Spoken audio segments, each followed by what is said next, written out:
সেই ব্যর্থতাটাকে কাজে লাগিয়ে সেটাকে আমি শক্তিতে রূপান্তর করে আজকে এই জায়গায় এসেছি। ভার্সিটিতে কেন চান্স পাইলাম না, মরে যাব। বাবা শুনো, একটা কথা শুনো, জীবনটা এত সোজা না।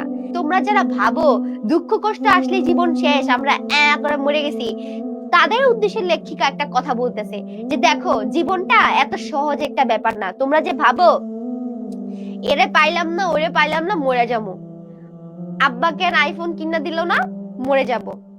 তারপরে আর কি হয়, আমাকে কেন বাইক কিনে দিল না, মরে যাব। ট্রেনে যে ঝাঁপ দিয়ে মরে যাব। পরীক্ষায় কেন এ প্লাস পাইলাম না, মরে যাব। ভার্সিটিতে কেন চান্স পাইলাম না, মরে যাব। তো তাদের উদ্দেশ্যে আমাদের লেখিকা বলতেছেন জীবনটা এত সোজা না, জীবনের তাৎপর্যটা এত তুচ্ছ না যে তোমরা ভাবো যে এটা না পারলে মরে যাবো, কিছু একটা না পারলে মরে যাবো।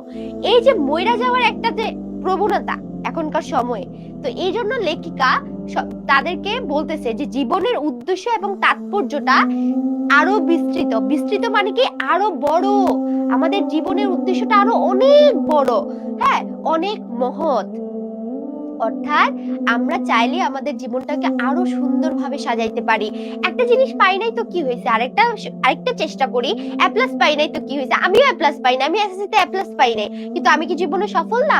আমি তো আমার জায়গা থেকে সফল, কারণ আমি সেই ব্যর্থতাটাকে কাজে লাগিয়ে সেটাকে আমি শক্তিতে রূপান্তর করে আজকে এই জায়গায় এসেছি, তাই না?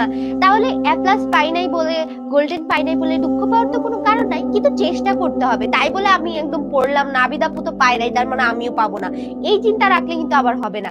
তো কি করতে হবে, যদি কখনো তুমি ব্যর্থ হয়ে যাও, আবার চেষ্টা করো। একবার না পারিলে দেখো শতবার, কিন্তু এটার মরে যাওয়া কোনো সমাধান না, একদমই না। আইফোন পাও নাই, কত মানুষ খাইতে পায় না, রাস্তার মধ্যে তুমি দেখবা কত ছেলে পেলেরা খাবারের জন্য ঘুরঘুর করতেছে। তা তুমি আইফোন পাও নাই বলে তুমি মরে যাবা? জীবনটা এত সোজা? এই যে জীবনটা বাবা মা এত কষ্ট করে বড় করলো, ধাম করে মরে যাবা, এত সহজ হয়ে গেল?